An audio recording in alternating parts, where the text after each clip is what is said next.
Right, I'm just going to first of all just drop this ground plane down a little bit. Okay, I'm going to put it to 0.03. Okay, just to kind of, because the crocodile's feet kind of pass into the ground a bit, so he can kick up some of the mud while he's spinning around and stuff. Also, funny thing I found is that the friction doesn't seem to work with the with grains for some reason. Even if I push this up to like 100, you'll see if we set this to a later start time. Well, we're going to be starting it from frame 130 anyway, so we'll just set that now. If we come here to frame 125, you'll see when the crocodile comes in, he's running quickly, and you can see even there with the friction up really high, they're still kind of sliding around like they're on as if they're on ice or something. So yeah, the only way I found to do it was to just drop in a grid as well and drop that in as a ground plane, another ground plane. I like to keep the this ground plane because it's really good at basically just keeping things from passing through into the floor, and if they do, we'll push them back up. So I'm going to kind of use both, use two, right? Which may seem a bit strange. So I'm just going to plug this into the fourth input, this grid. We'll work on the size in a minute, and the location of it as well, and just drop another static object. Okay, we can just copy this one actually, plug that in. Okay,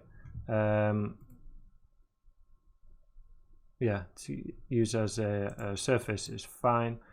We don't have deforming geometry, and just turn this to 3. And if we go to frame 130, we should see it. Turn that off. There we go. So we just got the grid there. And then for this, I'm going to.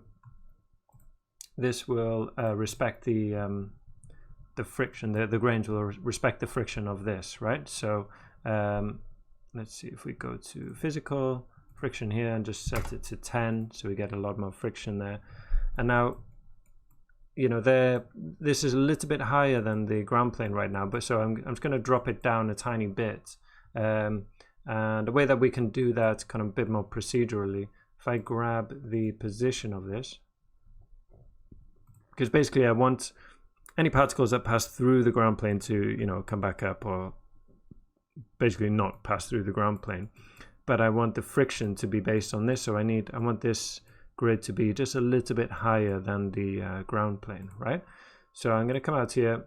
I've copied, did I copy that? I'm not sure. In the ground plane, right click, copy parameter. So I grab this value, come out, come to this grid, and then for the center, to paste relative references. So then I'll get that minus 0.3 the same, but then I want it to be a little bit higher.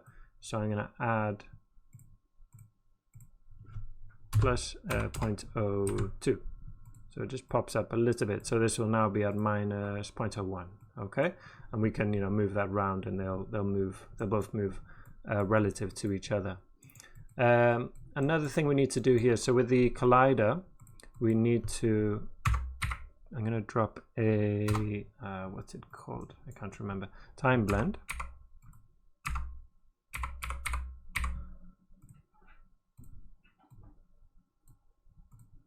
Right, so if we look at this here, and I come to, let me see, if we set the turn off integer frame values, okay, and then we watch this, we'll see there's no, between frames, oh, maybe we do have it actually. Is this reading from the, one sec.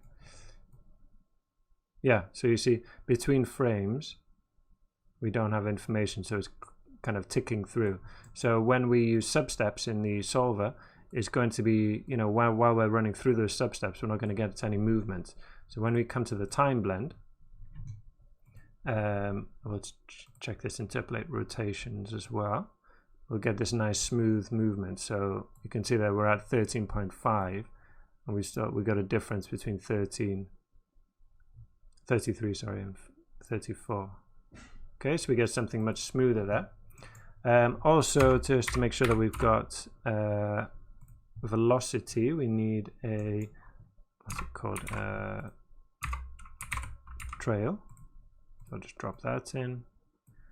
Okay, and then we can set this to compute velocity.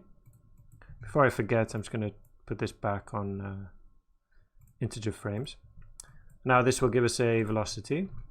If we come to the geometry spreadsheet, look at the points, we've got velocity calculated for that, which is fine. I think we're pretty much ready to do a little testing. Maybe we'll drop this down a little bit. We won't go to our full resolution yet. Let's try 2.02. Once you're getting into these lower resolutions, or higher resolutions I should say, and smaller grain size, you'll see this takes quite a long time to calculate, and that's because of the this jitter thing that takes quite a while to kind of work out. We'll try that for the moment. We don't have a lot, won't be a lot of points there. So at 300,000, it's not much at all. But let's see how that goes. Like I said, yeah, start at frame 130. But I want to push up to our final resolution now. So I'm going to push this to our substeps. So I'm going to push this all the way to 20 substeps. We need a lot because of the speed of the animation, right? So let's try a flipbook with this and see how that turns out. Let's start from frame 130 and go from there. Okay, I haven't cached the flipbook the whole thing, just a little, just to take a look at how we're doing so far. So obviously very energetic. We got kind of particles all over the place, so we'll probably want to add a pop drag to slow that down a bit. But things, there are some good things. So the clumping's quite nice. The mud's kind of sticking here, but I realized we need to make this grid a bit bigger, so you can see like this piece here is sliding kind of weirdly, but in the rest of the simulation it's not. So we'll deal with that in the next video.